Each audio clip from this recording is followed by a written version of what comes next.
दुकान भी बंद यार, जेब में भी नहीं है। अब क्या करूं यार।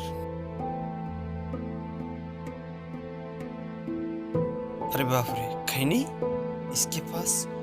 लॉकडाउन के वक्त इसके पास खैनी कहाँ से आया।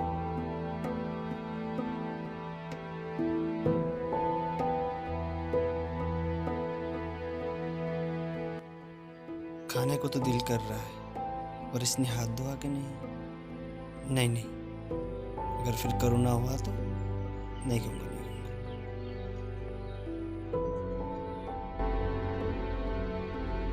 बहुत ही बढ़िया से बना रहा है। नहीं नहीं, नहीं खाऊंगा। अगर फिर कोरोना हुआ तो।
खाया?